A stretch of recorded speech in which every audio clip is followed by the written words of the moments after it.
ওকে, পরম করুণাময় মহান সৃষ্টিকর্তার কৃপায় আমরা আমাদের নবম ব্যাচের অ্যাকাউন্টিং এর দ্বিতীয় ক্লাসটি শুরু করতে যাচ্ছি। আমাদের প্রথম ক্লাসে আমরা পেজ নাম্বার 5 পর্যন্ত পড়েছিলাম বা শেষ করেছিলাম।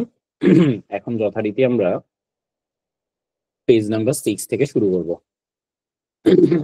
সকলের কাছে রিকোয়েস্ট করব যে সবাই একটা হাইলাইটার নিয়ে বসেন, অ্যান্ড অফকোর্স আপনারা নিজ নিজ জায়গা থেকে অফকোর্স রেসপন্স করবেন। যদি রেসপন্স না করেন তাহলে সেক্ষেত্রে ক্লাসটা ফ্রুটফুল হবে না, অ্যান্ড আমিও ক্লাসটা নিয়ে মজা পাবো না। তো সকলের সাথে আমরা সকলেই যেন একটু কমিউনিকেটিভ হই। অ্যান্সার জিজ্ঞেস করলে যেন মানে কাউকে পাওয়া যায় রেসপন্স করার জন্য। আর সবাই রেসপন্স করার চেষ্টা করবেন। বিষয়টা যেন এমন না হয় যে একজন শুধু গতানুগতিক রেসপন্স করতেছে আর বাকিরা সবাই চুপ করে বসে আছে, এটা আমি আশা করি না। ঠিক আছে? আচ্ছা, দেখুন, দ্য রেগুলেশন অফ অ্যাকাউন্টিং আমরা এর আগে পর্যন্ত শেষ করছিলাম। এখন পেজ নাম্বার 6 আছি আমরা। পেজ নাম্বার 5 পর্যন্ত আমরা শেষ করছিলাম। ওকে, financial statement are regulated by legislation and the application of judgment using established। তাহলে এখানে বিষয়টা হচ্ছে কি, যে ফাইন্যান্সিয়াল স্টেটমেন্ট আমরা যে প্রিপেয়ার করি এগুলো মূলত রেগুলেট করা হয়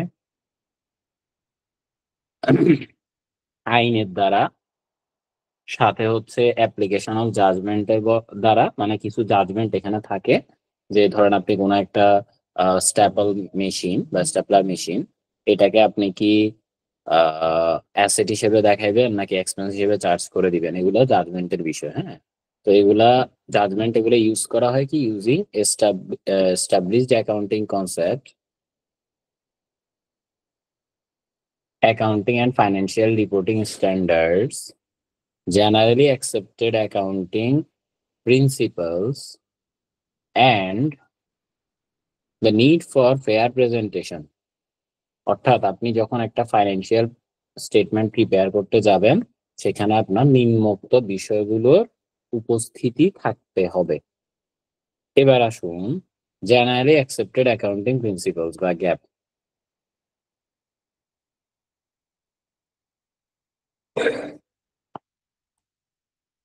আচ্ছা, এখানে একটু কথা বলে রাখি, আমাদের প্রিভিয়াস বইতে এই যে জেনারেলি অ্যাকসেপ্টেড অ্যাকাউন্টিং প্রিন্সিপালস লেখাটা আছে না, গ্যাপ, এখানে ছিল জেনারেলি অ্যাকসেপ্টেড অ্যাকাউন্টিং প্র্যাকটিস। তো যেটা আমার অ্যাসেসমেন্ট এবং সবকিছু মিলে আমি মনে করি যে এখানে অ্যাকচুয়ালি জেনারেলি অ্যাকসেপ্টেড অ্যাকাউন্টিং প্র্যাকটিসই হওয়ার কথা। হ্যাঁ, কেন? কারণ জেনারেলি অ্যাকসেপ্টেড অ্যাকাউন্টিং প্রিন্সিপাল যখন বলা হয় তখন সেটা ইউএস গ্যাপকে মিন করা হয় বা হতো। আর যখন আমরা জেনারেলি অ্যাকসেপ্টেড অ্যাকাউন্টিং প্র্যাকটিস বলবো তখন সেটা হচ্ছে আমরা লোকাল লকে বা আমরা যেগুলো প্র্যাকটিস করি। ধরেন আপনার ঘরে আপনি কিছু জিনিস প্র্যাকটিস করেন, আবার আরেকজনের ঘরে তারা অন্য কিছু প্র্যাকটিস করে, আরেকটা ফ্যামিলিতে সে অন্য কিছু প্র্যাকটিস করে।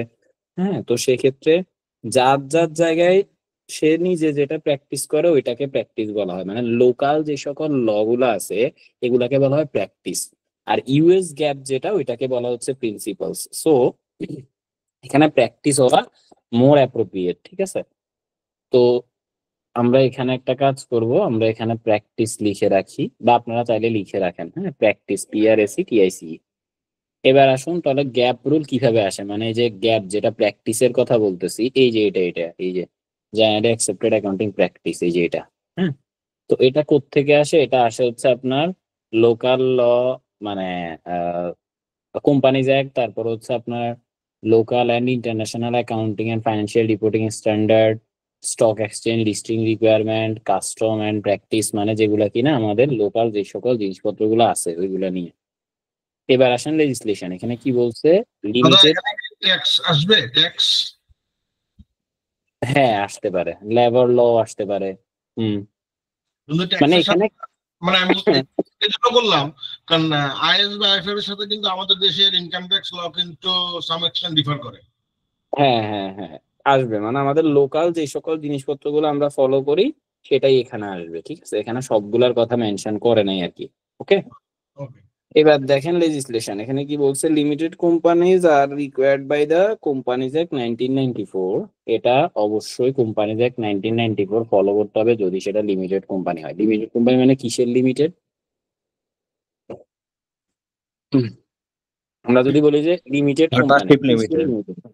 হ্যাঁ লিমিটেড বাই Partnership limited মানে লিমিটেড বাই বেনিফিটস বা হলো লিমিটেড বাই শেয়ার।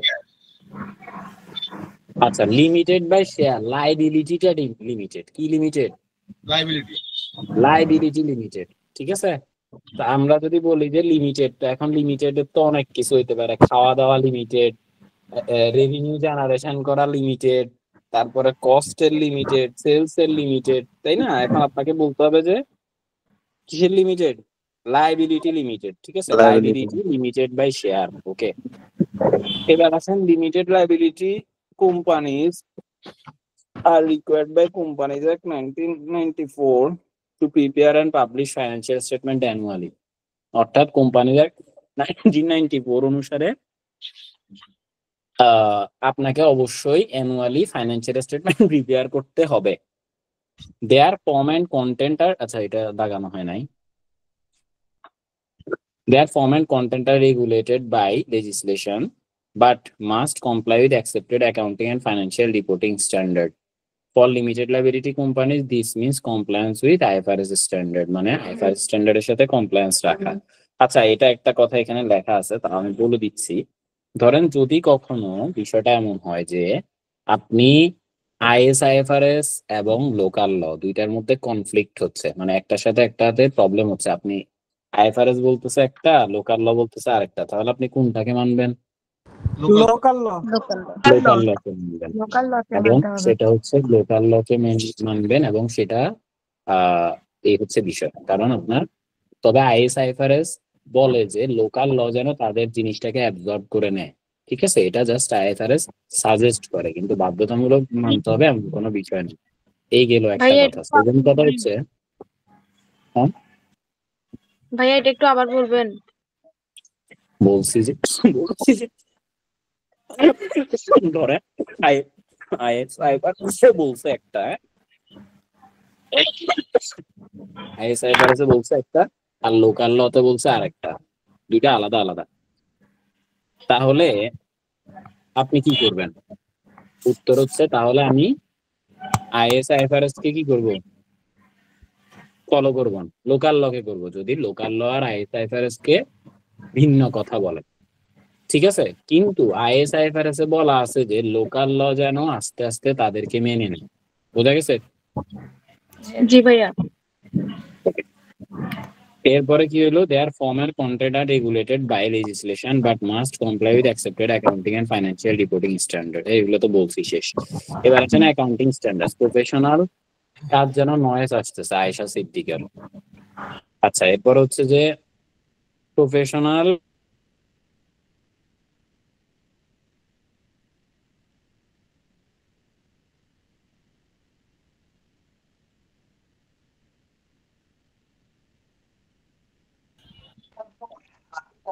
এই কথা শোনা যাচ্ছে না। যেটাকে আপনি অ্যাসেট হিসেবেও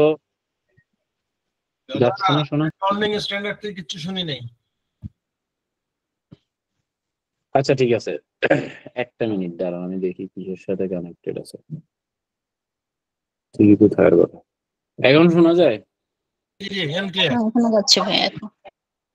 আচ্ছা, আমি বলছি যে আপনি প্রফেশনাল জাজমেন্ট যে অ্যাপ্লাই করবেন, এটা কিসের উপর ভিত্তি করে? সিনারিওর উপর ভিত্তি করে। মানে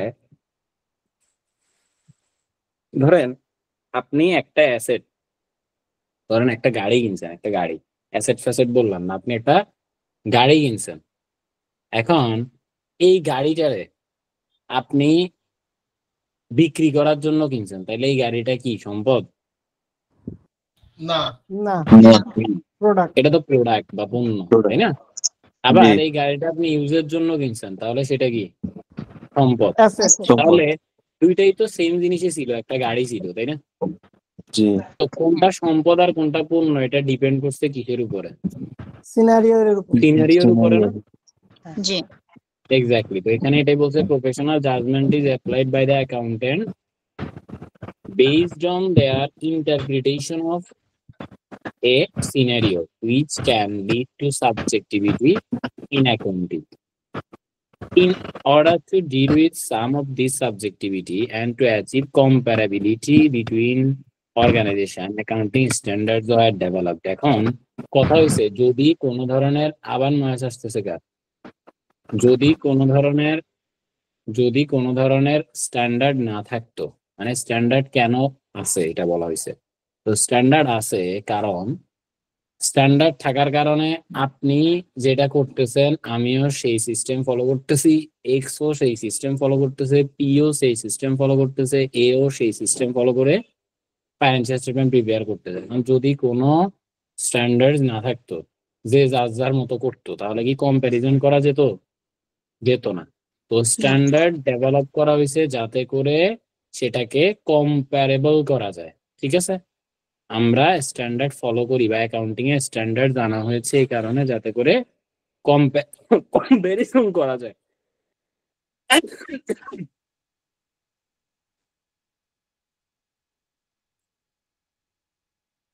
ওকে, এবার আসেন in 2021 the IASB announced the formation of international sustainability standard board.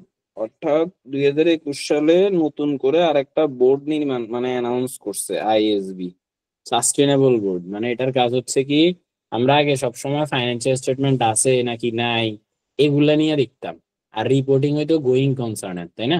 এখনো কিসের রিপোর্টিং হয়? গোয়িং কনসার্নের। গোয়িং কনসার্ন মানে কি? অর্গানাইজেশনটা একটা ফরসিয়েবল ফিউচার পর্যন্ত চলতে থাকবে। না, এমনি তো ফরসিবল ফিউচার পর্যন্ত না, একটা টাইমও দেওয়া আছে, ন্যূনতম 12 মাস বা 1 বছর, তাই না? হুম। তো এখন আমরা গোয়িং কনসার্ন অনুসারে ফাইন্যান্সিয়াল স্টেটমেন্টে এটা বলি যে এটা 12 মাস যাবত আছে নাকি নাই এটা দেখি। তো একটা ধরেন আপনি একটা কোম্পানির শেয়ার কিনবেন, আপনার কি শুধু 12 মাস যাবত এটা টিকে থাকবে নাকি থাকবে না এতটুকু কি জানা যথেষ্ট? না, আপনি ধরেন একজনকে বিয়ে করবেন, আপনি জানেন যে সে 1 বছর পরে মারা যাবে, তার অনেক বড় সমস্যা আছে। এখন মানে আপনি জানেন 1 বছরের পরে বা 2 বছর পর মারা যাবে, আর আপনাকে জানাইছে গোয়িং কনসার্ন আছে। গোয়িং কনসার্ন আছে মানে কি? 1 বছরের। মানে হে গোয়িং কনসার্ন আছে মানে 1 বছরে আছে, বিষয়টা এমন না। গোয়িং কনসার্ন আছে মানে হইছে 1 বছরে কোনো প্রবলেম হবে না, এটা বলা হয়েছে। দ্যাট ডাজন্ট মিন যে 1 বছরই আছে, বিষয়টা এমন না। মানে 1 বছরের মধ্যে সে মানে পটল তুলবে না। সো এখন আপনি যদি একইভাবে এরপরে যদি মারা যায় তাহলে কি হইলো? আপনি কি হয়তো আগে থেকে এটা জানলে এভাবে বিয়ে করতেন?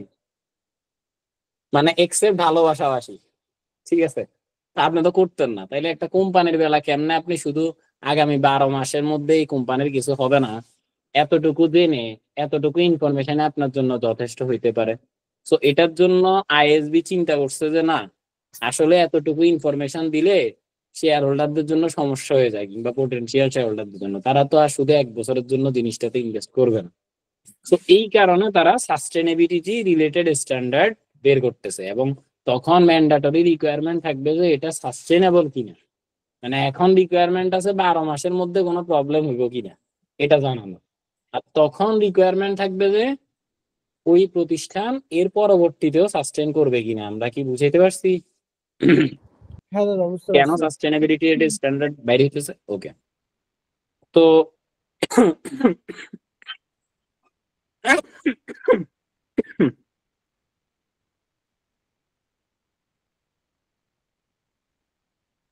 এক্সকিউজ মি, আমার আজকে শরীরের অবস্থা আসলেই হালুয়া। আচ্ছা দেখেন, which formally recognize the need for companies to disclose, which formally recognized the need for companies to disclose sustainability related non-financial information, এবং নট অনলি এটা financial information but also non financial ইনফরমেশনও যদি থাকে সেটাও আপনাকে কি করতে হবে? ডিসক্লোজ করতে হবে।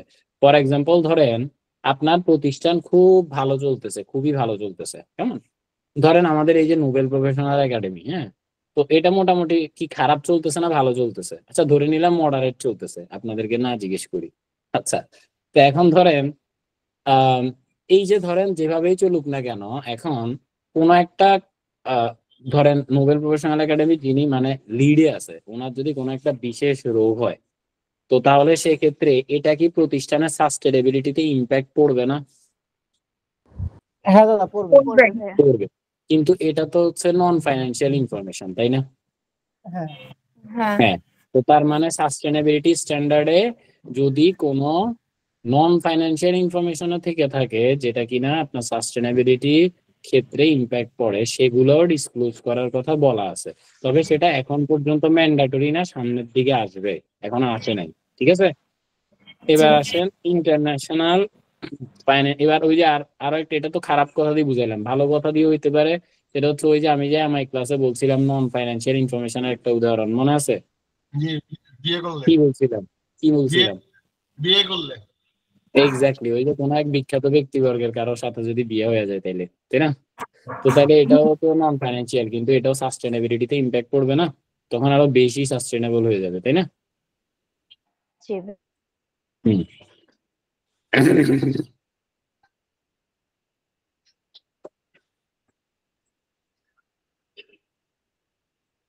আচ্ছা, এবার আসেন, IASB is responsible for setting international financial reporting standards. The standards that are issued by IASB, তাহলে এরা মূলত স্ট্যান্ডার্ডস এর জন্য, মানে স্ট্যান্ডার্ড বানায় কে? IASB বানায়। Standards that are issued by IASB comprise, তাহলে তারা কি কি স্ট্যান্ডার্ড এখন পর্যন্ত ইস্যু করে? IFRS ইস্যু করে, IAS ইস্যু করে, শেষ। এবার আসেন, এরপরে যেগুলো আছে এগুলো হচ্ছে ইন্টারপ্রিটেশন। ইন্টারপ্রিটেশন মানে হচ্ছে ব্যাখ্যা, মানে এই IAS IFRS এর রেগুলারে কেনটা কি কইছে না কইছে এই সংক্রান্ত জিনিসগুলাতে যারা ব্যাখ্যা করে এগুলাকে বলা হয় ইন্টারপ্রিটেশন কমিটি। তাহলে the interpretation that are issued by IFRS interpretations committee R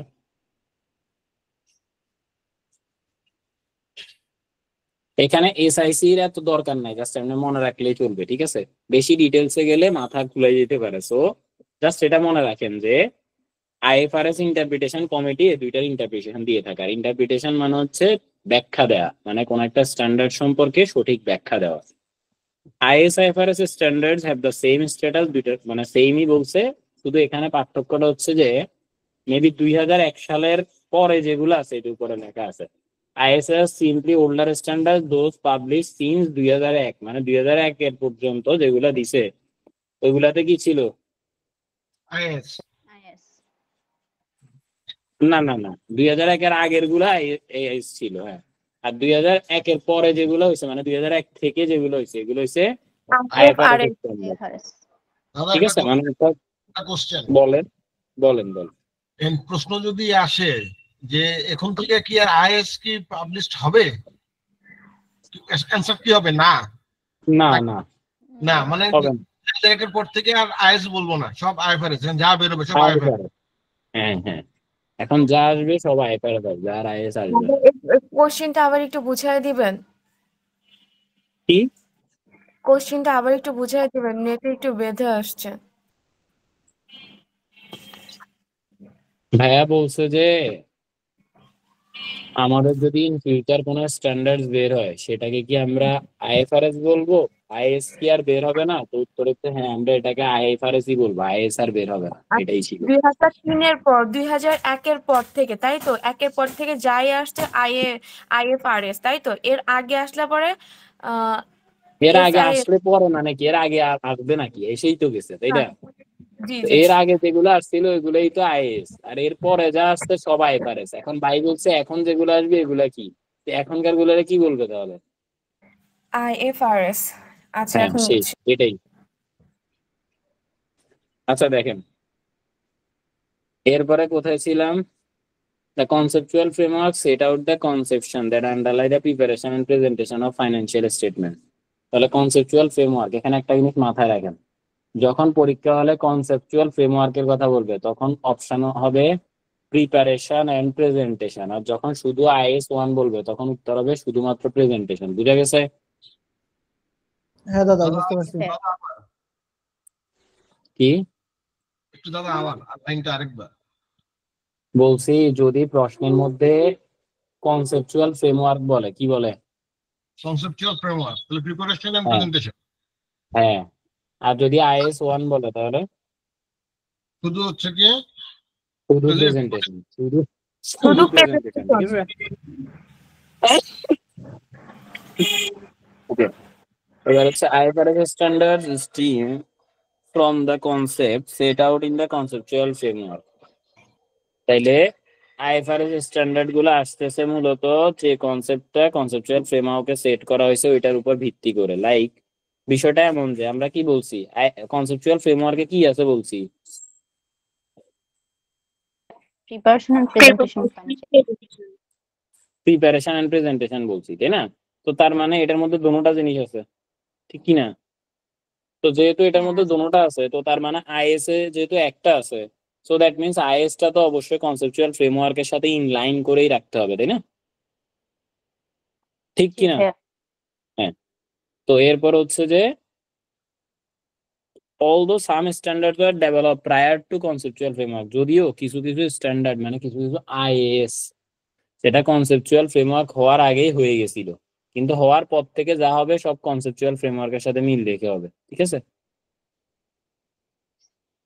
and there are some inconsistencies as a result, তো যেগুলো আগে হয়েছে এগুলোর জন্য কিছুটা ইনকনসিস্টেন্সিস আছে, তো এগুলো আস্তে আস্তে ঠিক করে ফেলতেছে কিসের মাধ্যমে? IFRS এর মাধ্যমে। IFRS এর মাধ্যমে। গুড। দাদা এটা তো মানে এবার- চেঞ্জ হচ্ছে 27 থেকে অ্যাপ্লিকেবল। হ্যাঁ হ্যাঁ, এরপর হচ্ছে এটা ওই IS 1 কে রিপ্লেস করে দিবে, কোনটা যেন আমি ঠিক মনে করতে পারতেছি না, but IS 1 K most of replace করে দিবে, যেটা আসবে 27 থেকে। হ্যাঁ 27 থেকে।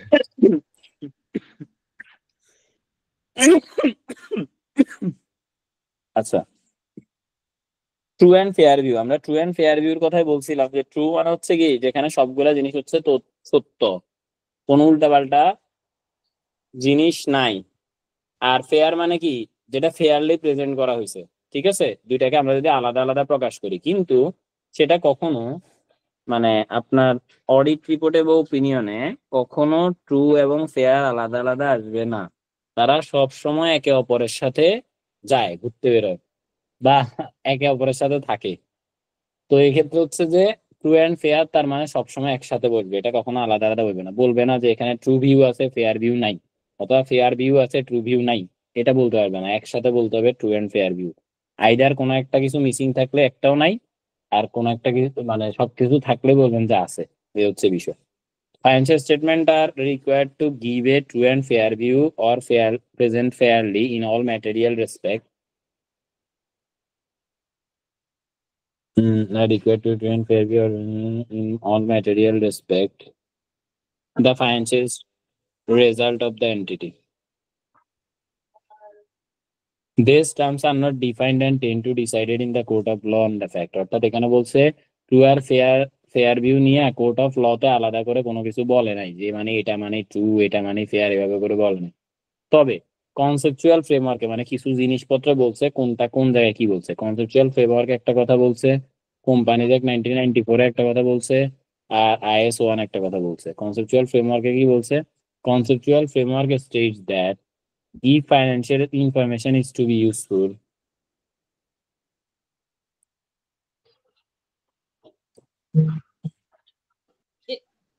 Hello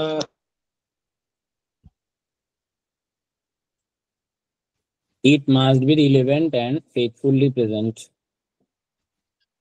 what it purpose to represent. অর্থাৎ যদি সেটা ইউজফুল তখনই আপনি তাকে বলবেন যখন সেখানে সবকিছু ফেথফুলি রিপ্রেজেন্ট করা হবে। কোম্পানিজ একটা বলছে কি the financial statement should give a true and fair view of the financial position of the entity at a particular point in time. অর্থাৎ ফাইন্যান্সিয়াল স্টেটমেন্টের মধ্যে true and fair view of the financial position of the entity at a particular point in time. Particular point in time কেন বলছে? এখানে বলছে financial স্টেটমেন্টের কথা, যেখানে ফাইন্যান্সিয়াল পজিশনের কথা বলা হয়েছে। তো আমরা জানি যে ফাইন্যান্সিয়াল স্টেটমেন্টের কম্পোনেন্ট, যেটা একটু পরে আমরা পড়বো, কেমন ফাইন্যান্সিয়াল স্টেটমেন্টের কম্পোনেন্ট হচ্ছে 6টা, যদিও 5টা সব জায়গায় অ্যাপ্লিকেবল মানে দেখা যায়, আর 6 নাম্বারটা সব জায়গায় দেখা যায় না। তো এখন বিষয়টা হচ্ছে যে যাই হোক, এখন এখানে আমরা যেটা বলতে নিছি কোন 6টা একটু পরে অপেক্ষা করেন, সবই দেখবেন। যে ভাই 5টা বলতেছে 6টা বলতেছে, কেউ তো 5টা বলে, ভাই 6টা কেন বলতেছে। সো এগুলা একটু পরে আমরা দেখবো। তো এখন বিষয়টা হচ্ছে যে এখানে পয়েন্ট ইন টাইম এই কারণে বলছে যে স্টেটমেন্ট অফ ফাইন্যান্সিয়াল পজিশন যেটা আছে এটার নিচে হেডিং এর নিচে লেখা হয় এজ এট 30 জুন 2000 এত, ঠিক আছে। আর বাকি সবগুলার বেলা লেখা হয় for the year ended 30 June 2000 এত, তাই না? জি খেয়াল করছেন? তো যেহেতু এখানে এজ এট লেখা থাকে দ্যাট মিনস হচ্ছে এটা ওই নির্দিষ্ট পয়েন্ট অফ টাইমের জন্য বা পয়েন্ট ইন টাইমের জন্য। এটা কিন্তু সব সময়ের জন্য না, মানে পুরো বছরের জন্য না। এটা ছাড়া আর বাকি সব কয়টা হচ্ছে পুরো বছরের জন্য। মানে income statement, cash flow statement, এগুলা সবগুলাতে দেখবেন ফর লেখা আছে। এবার দেখেন, in terms of IS1 presentation of financial statement should present fairly, অর্থাৎ IS1 এর মানে দিক থেকে প্রেজেন্টেশন অফ ফাইন্যান্সিয়াল স্টেটমেন্ট যেটা আমরা আগে বলছিলাম, এটা ফেয়ারলি প্রেজেন্ট করতে হবে the financial position and performance and cash flow of the entity. তাহলে পজিশন মানে ফেয়ারলি, মানে অর্থাৎ আমরা যে পজিশনের কথা বলি ফাইন্যান্সিয়াল পজিশন, এটা কোথায় জানা যায়?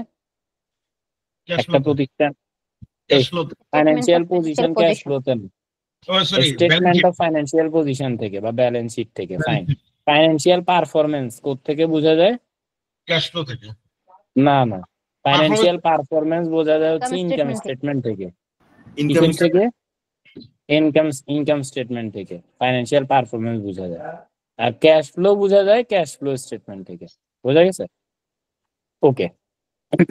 আচ্ছা, আমি কি বেশি দ্রুত যাচ্ছি না? ঠিক আছে, ঠিক আছে, সমস্যা নেই। ঠিক আছে ভাই, ঠিক আছে। ধরেন একটা কথা আমি বলে রাখি, আমি যদি এখন একজন একজন করে আপনাদেরকে এই রমিজ, এই কুদ্দুস, এই মফিজ করে করে ডাকতে যাই, তাহলে আমার ক্লাস শেষ হবে না, ঠিক আছে। তো আপনারা যদি নিজেরা কোনো কারণে না বুঝেন, তাইলে এক্ষেত্রে আপনারা জিজ্ঞেস করবেন যে ভাই এটা বুঝি নেই, হ্যাঁ। যেমন কিন্তু আমি যদি জিজ্ঞেস করতে যাই তাইলে তো দেখা যাইলো মানে আমি কি আপনাদের সাথে কথা বলবো নাকি ক্লাস শেষ করব, তাই না? এটার জন্যই সবসময় বলি যে নিজেরা রেসপন্স করবেন, তখন আমি বুঝতে পারি যে কোনো কারণে যদি ভুল হয় কোথায় ভুল হচ্ছে। এখন যদি আপনি চুপ করে বসে থাকেন তাহলে আপনি বুঝছেন কিনা আমি সেটাই বুঝবো না। ক্লিয়ার? তাহলে আমরা কোনোভাবে যেন চুপ করে না থাকি, আর কিছু না বুঝলে শুধু বুঝলে উত্তর দিব, বিষয়টা আমি কিন্তু এটা বলি নাই মোটেও। আমি কি বলছি?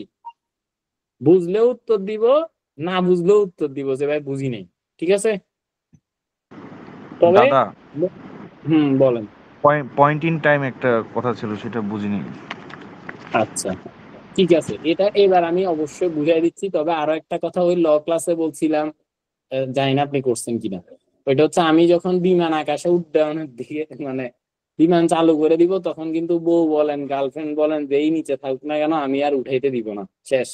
পরে আরেকজনকে দেখে নিন, ঠিক আছে? তো এবার দেখেন, যেহেতু এখন বলছেন তাই এখন বলতেছি, কিন্তু নেক্সট টাইম যখন যেটা বুঝবেন না সাথে সাথে বলবেন। এটা আবার কেন আপনাকে জিজ্ঞেস করতে হবে? আপনি টাকা দিতেছেন না? ওকে, দেখেন, আর টাকা না দিলেও আপনি জিজ্ঞেস করেন। ফ্রি ক্লাস হইলে আপনি যদি গেস্ট হন তাও জিজ্ঞেস করেন। You have the right to ask anything to me regarding the topic what I am discussing.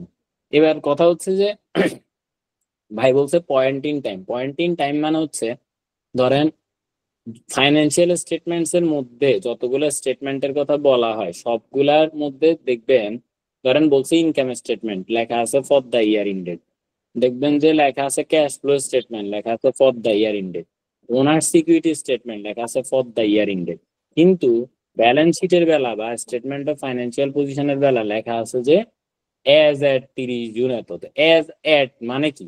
ওই দিনের জন্য না? জি দাদা। এক্স্যাক্টলি, তাই এখানে বলা হয়েছে এখানে পয়েন্ট ইন টাইম। বুঝছেন এবার? জি দাদা, বুঝতে পেরেছি। আর ব্যালেন্স আসলে শিট রাখতে দিব না? দিনের জন্য আর সহজ করে বলতে পারি না, শুধু পার্টিকুলার একটা দিনের জন্য। পার্টিকুলার একটা দিনের জন্য, এক্স্যাক্টলি, হ্যাঁ।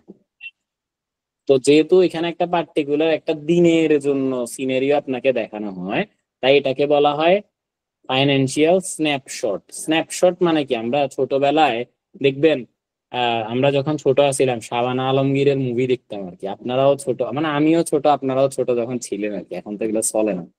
তো শুক্রবারে সবাই এসে বসে থাকতো বিটিভির সামনে আর বলতো যে নাকি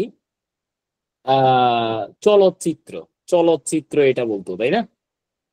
তো চলচ্চিত্র মানে কি? চলচ্চিত্র মানে হচ্ছে যেখানে অনেকগুলা, আপনার একটা জিনিস দেখবেন যে এফপিএস এটা মোবাইলের মধ্যে ইউজ হয়, কেমন? এফপিএস এটাকে বলে ফ্রেম পার সেকেন্ড। কি বলে? ফ্রেম ফ্রেম পার পার সেকেন্ড। সেকেন্ড। তার মানে হচ্ছে প্রতি সেকেন্ডে কতগুলা ছবি আপনাকে দেখাচ্ছে। এখন আপনি যদি প্রতি সেকেন্ডে 100টা ছবি দেখেন, তখন ফ্রেম পার সেকেন্ড হবে 100। আর যদি ওই প্রতি সেকেন্ডে 1000টা ছবি দেখেন, তাহলে হবে ফ্রেম পার সেকেন্ডে 1000। এখন প্রতি সেকেন্ডে 100টা ছবি দেখা বেটার, নাকি প্রতি সেকেন্ডে 1000টা ছবি দেখাইলে সেটা বেটার? কোনটা বেটার? 1000। 1000টা, কারণ তাহলে ওইটা বেশি স্মুথ হয়। ঠিক আছে, মানে যে ভিডিওটা আছে এটা স্মুথ হয়। তার মানে ভিডিও বলতে আমরা যেটাকে বোঝাই, এটা মূলত হচ্ছে অনেকগুলা ছবির সমষ্টি। ঠিক আছে, অনেকগুলা ছবি মিলে মূলত একটা ভিডিও হয়। কারণ আমরা খালি চোখে বুঝি না আর কি, যে এখানে ছবি হয়েছে তারপরে ভিডিও হয়েছে, কিন্তু বেসিক্যালি ছবি থেকে ভিডিও হয়েছে। এখন এই যে বাকিগুলো হচ্ছে ধরেন ভিডিও, আর ওই ব্যালেন্স শিটের যেটা, এটা হচ্ছে শুধুমাত্র ছবি, জাস্ট একটা ছবি। ক্লিয়ার এবার? যেহেতু একটা নির্দিষ্ট সময়ের জন্য, তাই এটাকে বলা হচ্ছে, কি বলা হচ্ছে? ফাইন্যান্সিয়াল কি? স্ন্যাপশট। স্ন্যাপশট। ক্লিয়ার তো না? ওকে, মাত্র কোনো কথাই কয় না। ক্লিয়ার আপনারা? হ্যাঁ দাদা ক্লিয়ার। ক্লিয়ার। আচ্ছা ওকে, দেখেন এবার হচ্ছে কোথায়, আমি একটা জিনিস খেয়াল করছি, বুঝছেন? ওই যে ছোটবেলা থেকে বলে না, নিষিদ্ধ জিনিসে মানুষের আকৃষ্টতা বেশি। কথা সত্য কিনা বলেন তো? না, নট অনলি ইউনিক হ্যাঁ, জিনিসে তো এটা সত্য। আকৃষ্টতা বেশি, নিষিদ্ধ জিনিসে আরো বেশি। মানে কি, ধরেন আপনাকে ছোটবেলাতে যদি মানা করে যে তুমি এদিকে যাইও না, আপনি এদিকে আরো বেশি যান, তাই না? দেখি তো এখানে কি আছে, কি না? এখন বিষয়টা হলো এমন যে এত সুন্দর করে ক্লাস নিতেছি, আপনাদের ভালো লাগতেছে না, তো আপনারা কোনো কথা বলেন না। এখন কোন সময় কথা বলবেন? আমি আউট অফ টপিক মজা করার জন্য একটা কথা বলতেছি, ওইটা হচ্ছে তাহলে কোন সময় কথা বলবেন আপনারা? ওই যে অ্যাকাউন্টিং একটা ভিডিও নিয়ে কথাবার্তা হইতেছে না, সবাই জানেন না? উকিল নোটিশ গেছে, দেখছেন নি? নাকি দেখেন নাই?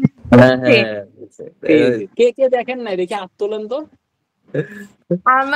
আমি কালকে দেখলাম, আমার রুমমেট দেখালো, ওইভাবে দেখি। আচ্ছা, আমার কথা সেটা না, আমার কথা হচ্ছে যে কে কে দেখেন নাই উনি হাত তোলেন। দাদা হাত তুলে ফেলছে। ও, আপনারা দেখেন নাই? বাবা, তাইলে তো খুবই ভালো। এই যে যারা এটা দেখে নাই না, আয়েশা সিদ্দিকা দেখে নাই বলে হাত তুলছে, এই মাত্র কইছে দেখছে, এখন আবার বলে দেখে নাই। যাই হোক, এখন যারা যে এই টিচার এটা এটা করছে, জাস্ট এইটুকুই শুনছেন আপনার মুখ না, থেকে। ওকে, আমার কথা সেটা না, আমার কথা হচ্ছে যে দেখে নাই বা শুনে নাই কে কে। আচ্ছা, শুনেন নাই কে কে? যে দেখেন নাই এবং শুনেন নাই, মানে তারা হাত তোলেন। মানে ধরেন কেউ যদি দেখেন নাই কিন্তু শুনছেন, তারাও হাত নামাই ফেলেন। দাদা আপনি মাত্র তো তাহলে করে ফেললেন তাদেরকে, আপনি শোনাই দিলেন। না, ওই তো আমি তো শুনেছি, আমি জানি। দাদা দেখতেও নাই, শুনেও নাই, জানিও না। বিষয়টা যারা এটা দেখেনও নাই, শুনেনও নাই, জানেনও না, তারা আমার ক্লাস ভালো করে বুঝবেন।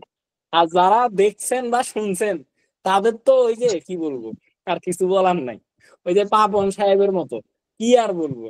ঠিক আছে, তো এখন আমি চাইতেছি ক্লাসটাকে নর্মাল ওয়েতে ভালো রাখার জন্য, যাতে করে আপনাদের একটু এন্টারটেইন করতে পারি। আপনারা তো ক্লাসে উত্তরই দেন না, পড়া শেষ করাই ফেলে জিজ্ঞেস করি যে কি ভাই বুঝছেন? না ভাই বুঝি নাই, না ভাই বুঝি নাই। এই হইলো আপনাদের অবস্থা। বুঝি নাই না, সরি, ভাই কাতুকুতু না দিলে খবর হয় না। বুঝি নাই খেয়েছে বাঙালি তো কাতুকুতু না দিলে খবর হয় না। না, ওইটাই বাঙালি, ওইটাই আসলে। দেখেন, এবার আসেন সাস্টেনেবিলিটি স্ট্যান্ডার্ড। তো যাক, আপনাদেরকে একটু হালকা কাতুকুতু দিলাম। আসেন, সাস্টেনেবিলিটি স্ট্যান্ডার্ড কি বলছে এখানে? The ISSB was formed in 2021। ISSB 2021 formed হইছে, গঠিত হইছে। কেন গঠিত হইছে? সাস্টেনেবিলিটি রিলেটেড স্ট্যান্ডার্ডের জন্য। আর এটাতে রিপোর্টিং করা বাধ্যতামূলক হবে একটা সময় পরে, যে ওই প্রতিষ্ঠানে সাস্টেনেবল কি না। এবং সেখানে দুই ধরনের ইনফরমেশনই থাকবে, একটা হচ্ছে sustainability related financial as well as non financial information. The aim is to provide user with the information they require to understand the entity's environment, social and governance risk, and its response to them. No IFRS sustainability disclosure standard have been issued yet.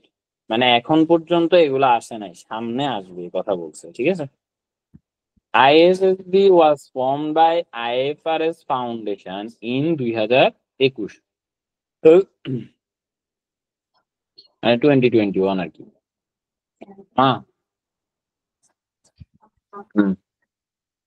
আচ্ছা, it was formed by IFRS Foundation in 2021 with responsibility for developing a set of sustainability disclosure standard, which will complement the existing IFRS standard. Complement কাকে বলা হয়েছে? Complement এই কারণে বলা হয়েছে, ধরেন আপনি একটা হোটেলে গেলেন, তখন আপনারে বললো যে স্যার আপনার জন্য কমপ্লিমেন্টারি ব্রেকফাস্ট, মানে কি এটার জন্য কি আলাদা করে টাকা নিবে? না। তো এটা কোথায় গিয়ে যোগ হবে? আপনার ওই সার্ভিসের সাথে অ্যাড হয়ে যাবে না, যে ওই অবশ্যই। সার্ভিস প্লাস ওই খাওয়ার দাওয়া, ঠিক আছে না? তো এখানেও নতুন যে আইএফআরএস টা আসবে সেটাও ওই এক্সিস্টিং আইএফআরএস এর সাথে অ্যাড হয়ে যাবে, এটাই বলছে। কেমন? আচ্ছা, এরপরে কি?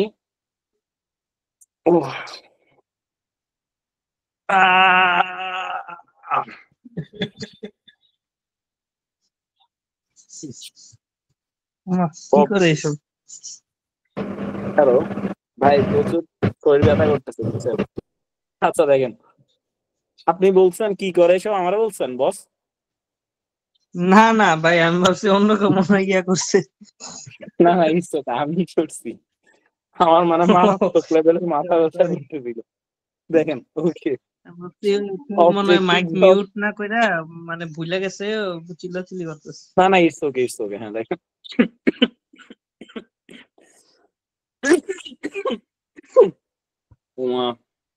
3.1 The aim of IFRS sustainability disclosure standard is to provide high quality, transparent and comparable information relating to sustainability in financial statement sustainability disclosure. তার মানে এখানে কি এইমটা হচ্ছে, এটা Dagan, the aim of IFRS sustainability disclosure standard is to provide high quality, transparent and comparable information relating to sustainability in financial statement and sustainability disclosures, which are focused on the need of investor and market share, financial market, মানে যেটা উপর investor এবং financial মার্কেটে সকলে depend করে।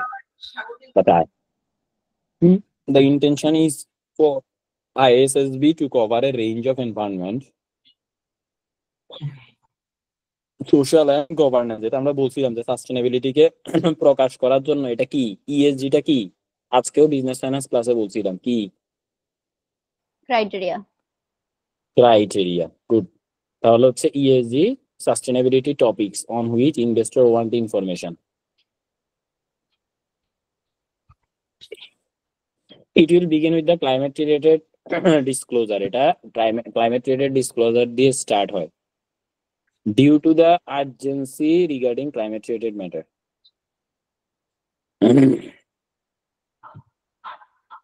এবার আসেন setting IFRS sustainability disclosure standard. তো ISSB will initially build on the work of existing organisation. আচ্ছা, এটা দরকার নেই, এটা কোনো দরকার নেই, মানে এটা এখনো কাজ চলতেছে, এখনো বের হয় নাই, শেষ।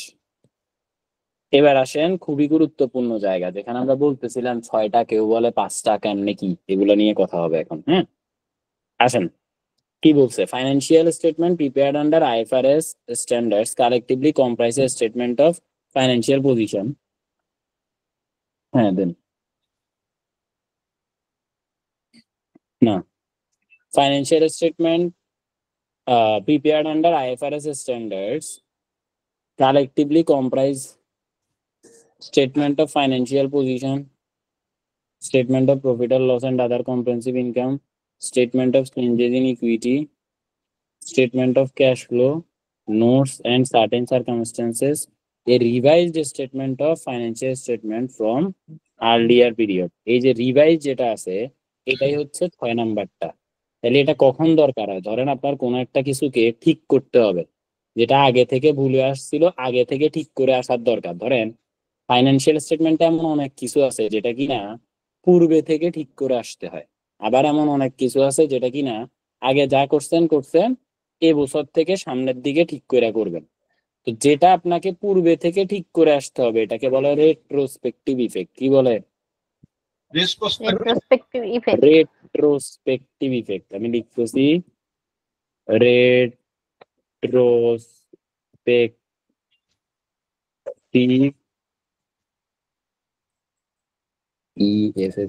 ইফেক্ট। হ্যাঁ ঠিক আছে, রেট্রোস্পেক্টিভ ইফেক্ট। হ্যাঁ এটা সি, হ্যাঁ আর এটা হচ্ছে ই। ওকে, আমার হাতের লেখা একটু জঘন্য, আপনারা একটু লিখে আমি মুছে ফেলতেছি। তো রেট্রোস্পেক্টিভ ইফেক্ট কেমন। আর যদি আপনার ধরেন কোনো একটা কিছু এই বছর থেকে সামনের দিকে ঠিক হবে, আগেরটা ঠিক করার দরকার নাই, এটাকে বলে প্রসপেক্টিভ ইফেক্ট। এটাকে কি বলে? Prospective effect. Prospective effect. তো যখন রেট্রোস্পেক্টিভ ইফেক্ট দেওয়া হয় তো সেটাও ফাইন্যান্সিয়াল স্টেটমেন্টের একটা কম্পোনেন্ট হিসেবে ধরা হয়। ক্লিয়ার? দাদা এটা কি আলাদা স্টেটমেন্টে দেখাইতে হয়? স্যার ভাই এটা একটু এটা আলাদা স্টেটমেন্ট, বিষয়টা এমন না। বিষয়টা হচ্ছে ওই ফাইন্যান্সিয়াল স্টেটমেন্টের ডান পাশে আরো কিছু ঘর করে এটা দেখাইতে হয়, বুঝছেন? ধরেন আপনি যদি কম্পারেটিভ ফিগার দেখান না, দেখান তো একাধিক সালের কম্পারেটিভ ভেতর ফিগারের জন্য কি আলাদা করে স্টেটমেন্ট বানাননি? না, সেম স্টেটমেন্টই থাকে। হ্যাঁ, তো রেট্রোস্পেক্টিভ ইফেক্টের জন্য সেম স্টেটমেন্টই দেখাবেন, বুঝছেন? আর দাদা রেট্রোস্পেক্টিভ কি মেইনলি আমরা এই চেঞ্জেস ইন অ্যাকাউন্টিং পলিসিস এর জন্য ইউজ করি না এটা মেইনলি, নাকি এররস এর জন্য? না না না, এখানে কোনো পলিসি বা এস্টিমেট রিলেটেড বিষয় এখানে আসে নাই। আচ্ছা, যেহেতু পলিসি আর এস্টিমেটের কথা বলছেন তাহলে এটা বুঝাই। আগে বলেন তো পলিসি কি আর এস্টিমেট কি? আচ্ছা, পলিসি কি আর এস্টিমেট কি এমনি বুঝাইতে অনেক দেরি হয়ে যাবে, আমি উদাহরণ দিয়ে বুঝাইতেছি। কেমন? ধরেন আমরা অনেকে একটা জিনিস ভুল করি, এটা হচ্ছে কি, ধরেন আমরা স্ট্রেট লাইন মেথডে এতদিন ইউজ করতাম ডেপ্রিসিয়েশনের ক্ষেত্রে, কেমন? এখন আপনি রিডিউসিং ব্যালেন্স মেথডে ইউজ করেন, এটা একটা কথা বললাম। আর একটা হচ্ছে এতদিন আপনি প্রপার্টি প্ল্যান্ট এন্ড ইকুইপমেন্টে 25% ডেপ্রিসিয়েশন ধরতেন, মানে ধরেন প্ল্যান্ট এন্ড মেশিনারি আপনি 25% ধরতেন, এখন আপনি 20% ধরবেন, এটা একটা কথা বললাম। আগে বলছি স্ট্রেট লাইন থেকে রিডিউসিং ব্যালেন্স মেথড, এটা কি পলিসির চেঞ্জ নাকি এস্টিমেশনের চেঞ্জ? Policy change. আচ্ছা, আগে আপনারা বলেন পরে আমি উত্তর দিব, কেমন? আর হচ্ছে যে ধরেন ওই যে আগে 25% ছিল এখন আপনি 20% করছেন, এটা কিসের চেঞ্জ? আচ্ছা, এবার আমি বলে দিই, কেমন? এখানে দুইটাই হচ্ছে এস্টিমেট চেঞ্জ। দুইটাই কি এস্টিমেট চেঞ্জ। যদিও এখানে অনেকে ওই যে আপনি যেটাকে পলিসি চেঞ্জ বলছেন যে ভাই স্টেট লাইন থেকে রিডিউসিং এ যাওয়া পলিসি চেঞ্জ, এটা এখনো অনেকে বলে যে এটা পলিসি চেঞ্জ, কিন্তু এটা পলিসি চেঞ্জ না, এটা কিসের চেঞ্জ? Estimate change. তাহলে বলবেন তাহলে ভাই ডেপ্রিসিয়েশনের কোন জিনিসটা আপনি তাহলে পলিসি চেঞ্জ বলবেন, নাকি এখানে কোনো পলিসি চেঞ্জ নাই? এখন কথা হচ্ছে হ্যাঁ পলিসি চেঞ্জ আছে। যেহেতু ডেপ্রিসিয়েশন দিয়ে কেন বোঝাচ্ছি, কারণ এটা সবাই না, মানে ধরেন 80% জন মানুষই এটা ভুল করে, সো এটার জন্য এটাকে বললাম উদাহরণ হিসেবে। তো ধরেন আপনি এতদিন পুরা ধরেন ওই যে অফিস ইকুইপমেন্ট রে আপনি অ্যাডমিনে চার্জ করতেন ডেপ্রিসিয়েশন রে, মানে অফিস ইকুইপমেন্টের ডেপ্রিসিয়েশন আপনি পুরাটা অ্যাডমিনিস্ট্রেটিভ এক্সপেন্সে চার্জ করছেন। এখন আপনি খেয়াল করছেন যে ফ্যাক্টরি বিল্ডিং এ 2টা আলমারি আছে, তো পুরাটা অ্যাডমিনে কেমনে চার্জ করেন?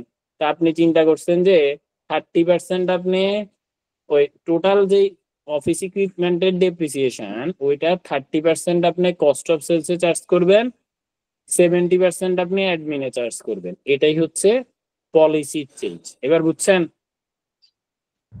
হ্যাঁ দাদা বুঝতে পারছি। ওকে, সো এবার আমার কোনটার, এবার তাহলে পলিসি চেঞ্জের সাথে কি বা এস্টিমেটেড চেঞ্জের সাথে কি প্রসপেক্টিভের কোনো খেলা আছে? না। ক্লিয়ার? বুঝছেন আপনি? হ্যাঁ দাদা বুঝতে পারছি। আর একটা জিনিস, আচ্ছা তাহলে আমরা যদি ফিফো থেকে ওয়েটেড এভারেজে যাই, এটা কি তাহলে পলিসি নাকি এস্টিমেট হবে? আচ্ছা, ফিফো থেকে ওয়েটেড এভারেজ যাওয়া এটা কি ডেপ্রিসিয়েশনের মেথড না না ডেপ্রিসিয়েশন না, আমি জাস্ট ইয়ের ক্ষেত্রে এটা- আমি বললাম পলিসির সাথে না না না connect এটা করার এদিকে থেকে তো কিছু যাবে না, ওইটা তো একটা হচ্ছে আপনার কি বলতাম ফাইন্যান্সিয়াল রিলেটেড, আর একটা হচ্ছে কস্ট অ্যাকাউন্টিং রিলেটেড, তাই না? জন্য। হ্যাঁ ফিফো লিফো এগুলা কি ফাইন্যান্সিয়াল অ্যাকাউন্টিং রিলেটেড এর বিষয় তো না, তাই না? না না বুঝছেন তো নাকি? হ্যাঁ বুঝতে পারছি। আচ্ছা এরপরে কোথায় ছিলাম আমি? Main financial statements. Main financial statement. তাহলে আমরা মেইন ফাইন্যান্সিয়াল স্টেটমেন্ট কয়টা ধরবো? 6টা। 6টা। তাহলে 6টা কি সবার জন্য আছে, মানে সব জায়গায় কি 6টা দেখা যায়? না, না, তো সব জায়গায় কয়টা দেখা যায়? 5টা। 5টা, কিন্তু ক্ষেত্র বিশেষে 6টা দেখা যায়, ঠিক আছে? জি, যার রিভাইজ থাকবে সে রিভাইজটা দিবে, যার থাকবে না সে তো দিবে না। Exactly, clear? জি মনে থাকবে? জি। ওকে, এবার আসেন এরপরে। ভাইয়া বলেন। ভাইয়া আমার নেট কানেকশনটা হঠাৎ করে চলে গেছে, একটু রিপিট করা যাবে?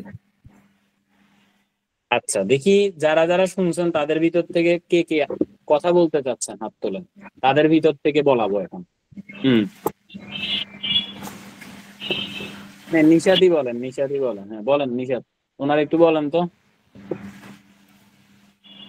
আচ্ছা আমি আপনার কাছ থেকে শুনছি আপনি কোন পোর্শনটা শুনেন নাই, লাস্ট পোর্শনটুকু কি শুধু? জি জি জি, পলিসি আর হচ্ছে আপনার ইয়ে, হ্যাঁ ওখান থেকে। পলিসি আর এস্টিমেট। জি ভাইয়া।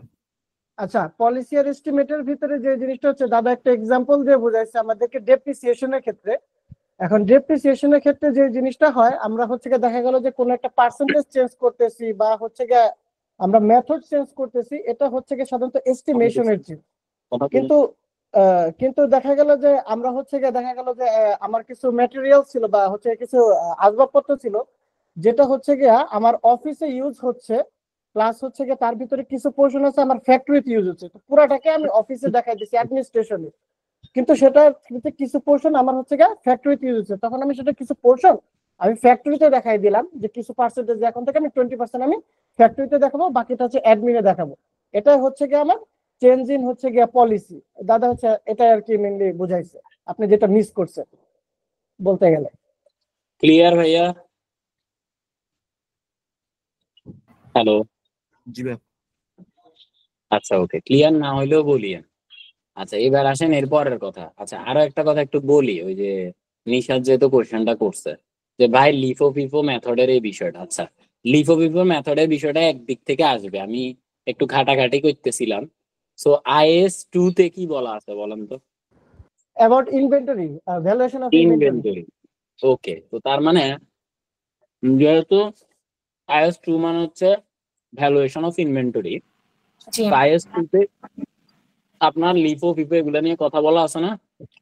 জি আইএস 2 তে কোন জিনিসটাকে মানা করছে, কোন মেথডে মানা করছে? লিফো মানা, আপনার লিফো মানা করছে, ফাইন। তো তার মানে যেহেতু এটা আইএস 2 তে আছে তার মানে এটা অ্যাকাউন্টিং এর সাথেও রিলেটেড। আর এবার আমি যদি এটাকে তাহলে পলিসি আর এস্টিমেটে ধরতে যাই তাহলে এটা হচ্ছে পলিসি। তার মানে লিফোর থেকে ফিফো বা ফিফো থেকে লিফো বা লিফো থেকে ফিফো থেকে ওয়েটেড এভারেজ, এটা কনসিডার্ড অ্যাজ কি? পলিসি। পলিসি, ঠিক আছে? হ্যাঁ দাদা বুঝতে পারছি। হবে। এবার আসেন এই কোশ্চেন এর আগে কেউ করে নাই, থ্যাঙ্কস। দেখেন আইএস 2 কি বলছে, প্রেজেন্টেশন, এটা আমি আগে সরি 2 না 1, প্রেজেন্টেশন অফ ফাইন্যান্সিয়াল স্টেটমেন্ট বলছিলাম না? তো অপশন থাকবে এভাবে, IS 1 comprise option A presentation of financial statement, option B preparation of financial statement, option C presentation and preparation of financial statement, option D none of the above. উত্তর হচ্ছে শুধু presentation of the financial statement. আচ্ছা তো- দাদা, IAS এর যে topics গুলো আছে এখান থেকে কয়টা মার্কের অ্যান্সার আসবে? 2 নাম্বারের, মাত্র মানে 2 আইএস নাম্বার? থেকে ডিরেক্ট 2 নাম্বারের আসবে। এটা আমরা 14টা আইএস আইএফআরএস দিয়ে দিব, 14টা। এটা লাস্ট ক্লাসের আগের দিন দিব। ওইগুলো শুধু গুগল সার্চ করে সামারি লিখে 5 মিনিট করে পড়বেন, তাহলে হয়ে যাবে, আর কিছু লাগবে না। ঠিক এটার আছে। জন্য একদম ডেপথে ঢুকে, মানে দ্যাট ডাজন্ট মিন যে আপনার আইএস এভারেজ পড়া লাগবে না। আমরা যে প্রত্যেকটা চ্যাপ্টার পড়বো এখানে আমাদের আইএস এভারেজ পড়া হয়ে যাবে, কিন্তু আলাদা করে আপনার পড়তে হবে না আর কি। তখন আপনাকে শুধুমাত্র ওই অতটুকু যে 14টা আমি দিব, ওই 14টার একটা সামারি হালকার উপর একটা ডাটা দিবেন, দ্যাটস ইট। এটা হলেই চলবে। এর মধ্যে Okay. কয়েকটা আছে আমি বলেই দিব যে এটা আসবে কালকে, এটা আসবে কালকে, এটা আসবে কালকে, এভাবে করে বলবো, ঠিক আছে? আচ্ছা আচ্ছা দেখেন, IS1 presentation of financial statement set out the form and content of, এটা তো বললাম।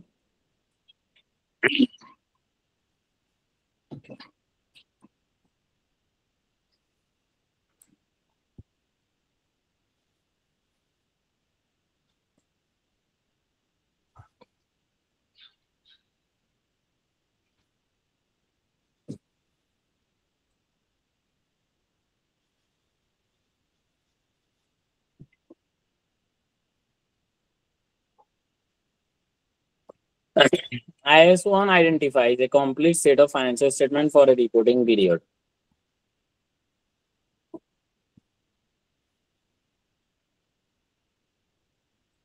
সাধারণত 1 বছর। দ্যাট ডাজন্ট মিন যে সবসময় 1 বছর হবে, সেটা না, বলতে সাধারণত 1 বছর। হায়েস্ট এক এগুলো কি? দাদা, হায়েস্ট এক হ্যাঁ? বছর, হায়েস্ট 1 বছর, কমও হতে পারে। হ্যাঁ, কম হইতে পারে, দাদা এটা বেশি হতে পারে না? বেশিও হইতে পারে। আচ্ছা, বেশিও হইতে পারে, যেমন হ্যাঁ আপনি যদি বলেন যে আমার রিপোর্টিং পিরিয়ড আমি বাড়াই দিব, তাইলে মানে আপনি 2 বছরেরটা নিয়ে রিপোর্টিং করবেন, সেটাও হইতে পারে, ঠিক আছে? আবার আপনি 1 সপ্তাহের জন্য, 1 দিনের জন্য, 1 ঘন্টার জন্য হইতে পারে, বুঝা গেছে? তবে হ্যাঁ সাধারণত 1 বছর হয়ে থাকে। স্টেটমেন্ট অফ ফাইন্যান্সিয়াল পজিশন, তাহলে এগুলো কি কি, যেগুলো আমরা আগে বলে ফেলছি। এবার এখানে দেখেন শুধু অ্যাজ এট লেখা আছে, তারপরে এখানে হচ্ছে ইনকাম, এখানে আছে ফর, এরপরে এখানেও আছে ফর, এরপরে এখানে আছে ফর, আর সামারি তো নোটস যেটা আছে, notes comprising summary of significant policies, statement of financial position at the beginning of the earliest comparative period.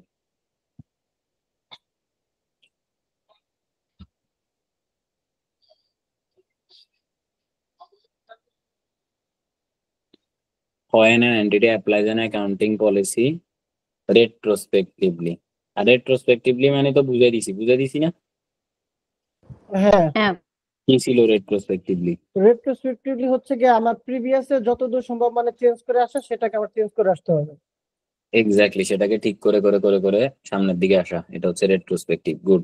আর যেটা এখন থেকে সামনের দিকে ঠিক করবে, আগেরটা ধরার দরকার নাই, এটা কি? প্রোগ্রেসিভ না এটা? প্রসপেক্টিভ। প্রসপেক্টিভ, হ্যাঁ প্রসপেক্টিভ। প্রসপেক্টিভ। আচ্ছা, এবার দেখেন কি বলছে। IS1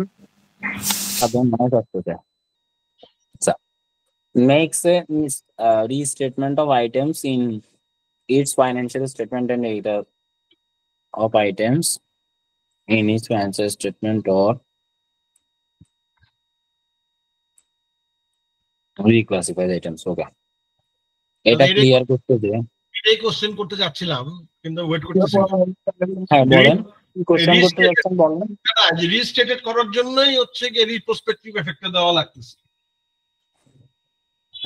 রেট্রোস্পেক্টিভ দেওয়া মানে রিস্টেট করা। জি, এটাই। মানে ধরেন যে, একটা মিনিট, হ্যাঁ এক্সকিউজ মি।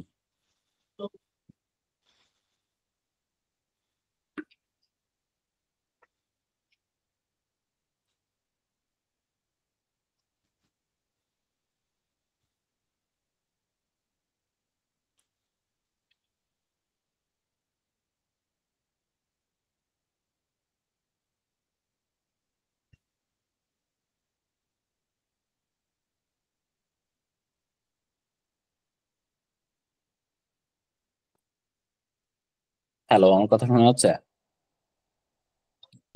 হ্যাঁ শোনা যাচ্ছে। ওকে, এবার বলছে কি IS1 আচ্ছা কি যেন বলতে নিছিলাম একজনে, আবার আমি কি বলতে নিছিলাম মনে পড়ছে।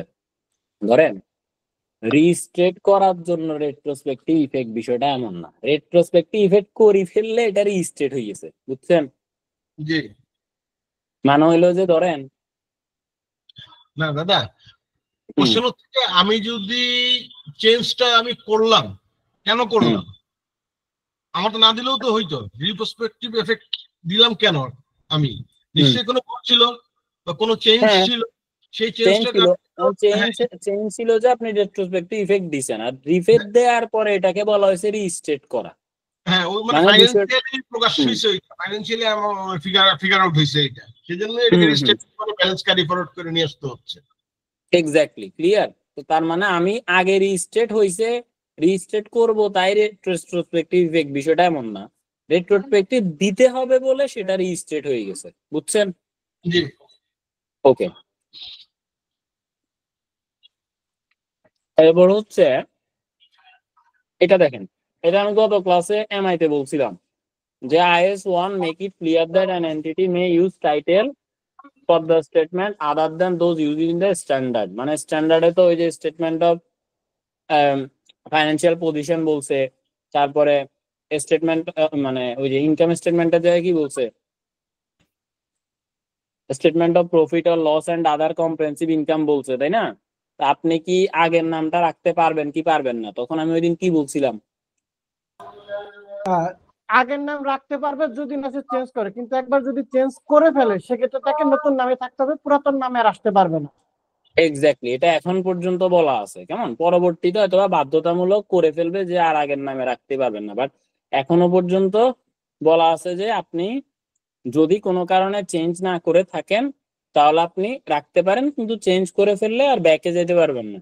এটাই বলছে যে মেনি ডাউট এন্টিটিস কন্টিনিউ মানে কি একই রাখা, to use the term balance sheet instead of এটা and cash flow statement instead of এটা, ঠিক আছে? মানে এটা চাইলে তারা করতে পারে, কিন্তু এই ওয়ার্কবুক মানে হচ্ছে আমাদের এই বইতে we shall use the IS1 terminology, মানে আমরা IS1 এ যেটা আছে সেটা ইউজ করতেছি, ঠিক আছে?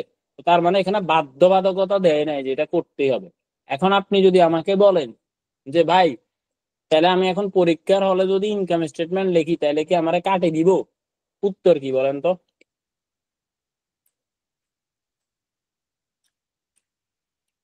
কাটবে না। না কাটবে। এবার শুনুন কেন, আমার কোশ্চেনটা করেন তো ভাইয়া। কারণ IS1 টার্মিনোলজি ইউজ করতেছে তাই। আচ্ছা আমি বলি শুনেন, আমরা যে উদাহরণটা দিছিলাম, আমি বলছি পরীক্ষার হলে এটা লিখলেই কাটে দিবে, আপনি মেজর জায়গাগুলোতে কই থাকেন আমার এটা বলেন তো আয়েশা? আপনি যখনই আমি কোনো একটা কিছু বুঝাইতে নি, ভাইয়া এটা না আবার কি হয়ে গেছে, হ্যাঁ এটা না আবার এটা হয়ে গেছে, কেন হইব এটা? মানে এটা ট্রু, আপনি একটা জিনিস খেয়াল করছেন, মানে আমি না, এটা সবাই খেয়াল করতে পারে হয়তো বা। তো এটা খুব ভালো করে মনোযোগ দিয়ে থাকবেন, আর যেগুলো কি এরিয়া এগুলাতেই কেন আপনি বারবার কনসেন্ট্রেট যায়, এটাই তো বুঝলাম না। দেখেন বলছি যে IS1 অনুসারে বলা আছে যে স্টেটমেন্ট অফ ফাইন্যান্সিয়াল পজিশন, যেটা আগে ছিল ব্যালেন্স শিট। এখন আমরা বলছি যদি ব্যালেন্স শিট থাকতো, আমরা যদি ব্যালেন্স শিটটাকে বহাল রাখতাম, তাহলে সেই ক্ষেত্রে আমরা পরবর্তীতে আমাকে ওই নামটা নেওয়া বাধ্যতামূলক ছিল না। কিন্তু যদি আমি একবার ব্যালেন্স শিটের জায়গায় স্টেটমেন্ট অফ ফাইন্যান্সিয়াল পজিশন নিয়ে ফেলি তাহলে আমাকে ওইটাই কন্টিনিউ করতে হবে, আমি আর ব্যালেন্স শিট লিখাতে ফেরত যেতে পারবো না। প্রশ্ন জিজ্ঞেস করছি, তাহলে পরীক্ষার হলে ধরেন আপনি প্রফেশনাল লেভেলে পরীক্ষা দিচ্ছেন, তাহলে সেক্ষেত্রে আপনি এই যে ফাইন্যান্সিয়াল স্টেটমেন্টটা প্রিপেয়ার করবেন সেখানে কি ব্যালেন্স শিট লিখবেন নাকি স্টেটমেন্ট অফ ফাইন্যান্সিয়াল পজিশন লিখবেন? আর যদি ব্যালেন্স শিট লেখেন তাহলে কি কাটে দিব? তো উত্তর হচ্ছে হ্যাঁ কাটে দিবে। কেন কাটে দিবে? কারণ হচ্ছে এখানে তো আগে থেকে বলে নাই যে এই প্রতিষ্ঠান আগে থেকে এটা বানাইছে, আর যখন আপনাকে এটা বলতে দিবে তখন আপনার রিকোয়ারমেন্টে চাইয়াই দিছে যে prepare a statement of financial position বা স্টেটমেন্ট অফ ফাইন্যান্সিয়াল পারফরমেন্স, এরকম টাইপের কিছু একটা লিখে দিছে। সো দ্যাট মিনস সে আপনাকে যেটা লিখে দিছে ওই হেডিং এ এটা বানাইতে হবে, গেল। তাহলে আর এই গেল একটা কথা। এবার সেকেন্ড কথা হচ্ছে, তাহলে টিচাররা কি আপনাদেরকে ব্যালেন্স শিট দিয়ে শিখাবে নাকি স্টেটমেন্ট অফ ফাইন্যান্সিয়াল পজিশন দিয়ে শিখাবে? টিচারও আপনাকে স্টেটমেন্ট অফ ফাইন্যান্সিয়াল পজিশন দিয়ে শিখাবে। কেন? কারণ হচ্ছে আমরা সবসময় কি চাই, যেটা নতুন আসছে আপডেটেড ওইটাকে অ্যাবজর্ব করতে চাই, তাই না? তো সবাই চায় যেন পুরাতনটাকে বাদ দিয়ে নতুনটাকে আমরা সবাই গ্রহণ করে নিই। এই কারণে সবাই এই জিনিসটাকে মানে ইমপ্লিকেশনের জন্য তারা অনেক সময় অনেক জায়গায় বাধ্যতামূলক বলে যে তোমরা এটা না করলে আমরা অডিট রিপোর্ট দিব না, তাই এরকম টাইপের কিছু বলে। বোঝা গেছে? জি, ক্লিয়ার? কিন্তু এখানে তো বলে দিচ্ছে বইটার মধ্যে যে however in this workbook we shall use the IS1 terminology, তো বলেই দিচ্ছে। এক্স্যাক্টলি, মানে আমরা এটা ব্যবহার করতেছি, এখানে বলছে যে আমরা এখানে এটা ব্যবহার করতেছি, কিন্তু আপনারা করলে কোনো আপত্তি নাই যদি ওই প্রতিষ্ঠানে। বইটা তো শুধু আপনার পরীক্ষা পাশের জন্য করে নাই, বইটা করছে আপনাকে ডে টু ডে সার্ভাইভ করার জন্য। আমরা এখান থেকে জ্ঞান নিয়ে আমরা এই যে চার্টার্ড অ্যাকাউন্টেন্ট হয়ে কি করব, আমাদের প্রতিষ্ঠানে এটাকে অ্যাপ্লাই করব, তাই না? নাকি? তো জি। এই যে বইটা যে শুধুমাত্র পাশের জন্য করছে তা না, বইটা করছে অ্যাপ্লিকেশনের জন্য, প্রপার অ্যাপ্লিকেশনের জন্য, যেখানে যা দরকার। তো এখানে বলছে ধরেন আপনি একটা প্রতিষ্ঠান, ওই প্রতিষ্ঠানে এর আগে নাম চেঞ্জ করে নাই, তাহলে আপনার চেঞ্জ করার দরকার নাই, কিন্তু একবার চেঞ্জ হয়ে গেছে তাহলে আপনাকে চেঞ্জ করতে হবে। ওকে, এবার দেখেন, আচ্ছা আমি কি আজকে আর কন্টিনিউ করব? আর একটা ক্লাস দিব চ্যাপ্টার 1 এর জন্য, মানে চ্যাপ্টার 1টা একটু মানে মোটামুটি বুঝার অনেক কিছু আছে, সো এটার জন্য হচ্ছে চ্যাপ্টার 1 এর জন্য আর একটা ক্লাস দিব। এরপরে সোজা চ্যাপ্টার 2 হয়তোবা 2 চ্যাপ্টার এক ক্লাসে শেষ হয়ে যাবে, এভাবে করে টানবো, কিন্তু চ্যাপ্টার 1 অনেক বেশি ইম্পর্টেন্ট। আচ্ছা আমি তাহলে যদি কোনো মানে এটা না থাকে, যেহেতু আপনাদের অনেকের নামাজ আছে, আমাকে বলছিল 12টা 15-এর মধ্যে শেষ করতে, যদি আমি শুরু করতে 11টা 15 বেজে গেছে, তো আমি হচ্ছি আজকে তাহলে এখন 12টা অলরেডি 21 বাজে, তাহলে আজকে এখানে রেখে দিই। আর যাদের যাদের আমাদের সাথে জয়েন করার ইচ্ছা আছে তারা উপরে অ্যাকাউন্টিং এর পাশে ব্র্যাকেটে যে নাম্বার দেওয়া আছে এই নাম্বারে হোয়াটসঅ্যাপে যোগাযোগ করার জন্য অনুরোধ জানাচ্ছি, কেমন? আর কোনো বিষয় জানার না থাকলে আজকের মতো আমরা এখানে শেষ করবো। দাদা একটা বিষয় একটু কথা বলার ছিল 2 মিনিটে, একটা বলেন। জিনিস কনফার্ম করার বিষয় ছিল। তো সেটা হচ্ছে কি আমার হচ্ছে কি বিবিএ তে যে ফাইনাল ইয়ার যে ফাইনাল প্রজেক্ট ছিল ওটা আমার আইএফআরএস এর উপরে ছিল। তো হচ্ছে কি আমি যখন ভাইভাতে গেলাম, ভাইভাতে হচ্ছে কি আমাকে একটা কোশ্চেন করেছিল, এখানে টিচার কোশ্চেন করছিল যে আচ্ছা আমাদের তো এতদিন আইএএস এ কাজ হচ্ছিল, আমরা কেন আইএফআরএস এ গেলাম? তো আমি আমার অ্যানসারটা দিলাম যে যেহেতু বিজনেস মডেল গুলো চেঞ্জ হচ্ছে, দ্যাটস ওয়াই হচ্ছে কি আমাদের এটা আমরা অ্যাডাপ্ট করছি, আমরা আরো আপডেট হয়েছে, আইএস থেকে আইএফআরএস এ গেছে। আর হচ্ছে এটা যে লজিকটা দিছিলাম যে ওই কমিটি থেকে বোর্ড হয়েছে, আইএসবি হইলো 2001 সালে, এন্ড তারপরে হচ্ছে কি এটা আমার আইএস থেকে আইএফআরএস নাম অ্যাডাপ্ট করলো, কিন্তু ওইখান থেকে বললো যে না এটা অ্যাবসলিউট কারেক্ট আনসার না, এটা হচ্ছে কি আমাদের আইএস আর GAAP general accepted accounting principle এর মাঝখানে অনেক গ্যাপ থেকে যায়, মানে কনফ্লিক্ট অনেক বেশি। তো কনফ্লিক্টটাকে রিজলভ করার জন্য আমরা আইএফআরএস এ আসছি, এই আইএফআরএস এটাকে রিজলভ করার জন্য আসছে। এই জিনিসটা কি মানে ঠিক আছে? এই জিনিসটা ঠিক আছে, এটাকে হারমোনিজম বলে। কি বলে এটাকে? হারমোনিজম বলে। মানে হচ্ছে কি যেহেতু কোশ্চেনটা করছেন খুবই ভালো একটা কোশ্চেন, ধরেন আগে বা হারমোনাইজেশন বলে, হারমোনিজম না অ্যাকচুয়ালি হারমোনাইজেশন। তো আপনারা একটা, আমি আর রেকর্ড অফ করতেছি না যেহেতু এটার সাথে রিলেটেড, এটাও রেকর্ডের সাথেই থাকুক। শুনেন, ধরেন আগে পৃথিবীতে এখন বলে না বিগ 4 নাকি? বিগ 4 মানে কোন বিগ 4? বিগ 4 কোনগুলারে বলে, মানে কোন জিনিসটা বিগ 4 বলে জানেন? ইকোনমিক্যালি যারা ডেভেলপ, 4টা বড় বড় ফার্ম আছে ওয়ার্ল্ড ওয়াইড, 4টা ওয়ার্ল্ড ওয়াইড বড় বড় ফার্ম আছে, এদেরকে বিগ 4 বলে, কেমন? তার মধ্যে ডেলয়েট আছে, কেপিএমজি আছে, তারপরে তারপর কি পিডব্লিউসি আছে, তারপর আরেকটা আছে কি জানো, ইউ না কি একটা যেন ভুলে গেছি, এখন মনে পড়তেছে না। আচ্ছা হোয়াট এভার ইট ইজ। তো এখন বিষয়টা হচ্ছে ধরেন, এখন বিষয়টা হচ্ছে যে ধরেন এই যে আপনার 4টা ছিল বিগ 4, এর আগে কিন্তু 4টা ছিল না, এর আগে ছিল 5টা। কয়টা ছিল? 5টা। আর বর্তমানে ওয়ার্ল্ড ওয়াইড সবচাইতে বড় কোনটা ওয়ার্ল্ড ওয়াইড জানেন? পিডব্লিউসি। না ডেলয়েট। কোনটা? ডেলয়েট। যদিও বাংলাদেশে কেপিএমজির এটা বেশি, কিন্তু এমনি ডেলয়েট। হ্যাঁ, ওয়ার্ল্ড ওয়াইড এর কথা বলতেছি। এখন ধরেন এই যে ধরেন আপনার ডেলয়েটের মানে এক টপে আছে, তো আগে টপে আসিল আরেকটা, সেটা হচ্ছে কি আর্থার অ্যান্ডারসন। কি ছিল?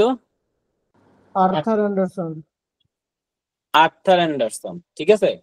এখন আর্থার অ্যান্ডারসন একটা কোম্পানিতে অডিট করতো, ওই কোম্পানির নাম ছিল এনরন। কি ছিল? এনরন। এনরন। এখন ওই কোম্পানির ভিতরে সমানে দুনিয়ার 2 নাম্বারে 3 নাম্বারই সব হইতেছিল, কিন্তু এই জিনিসটা আর্থার অ্যান্ডারসনে ধরতে পারে নাই। তো ফলশ্রুতিতে পুরা শেয়ার মার্কেট কোল্যাপস করছে, হ্যাঁ। এবং ওই আর্থার অ্যান্ডারসন তার পুরা জায়গা থেকে ধ্বংস, মানে এটা এখন আর নাই, শেষ, গায়েব হয়ে গেছে। অথচ সে ছিল ওয়ার্ল্ডে বিগ, ওয়ার্ল্ডে, মানে বাংলাদেশের কথা বলতেছি না, ওয়ার্ল্ডে বিগ। এবং আর্থার অ্যান্ডারসন এনরন থেকে যত টাকা অডিট ফি পাইতো, দেখা গেছে সেটা তার ওই যে বাকি যত ক্লায়েন্ট আছে সব মিলাইলে সমান হইতো না, এত টাকা অডিট ফি দিত এনরনে।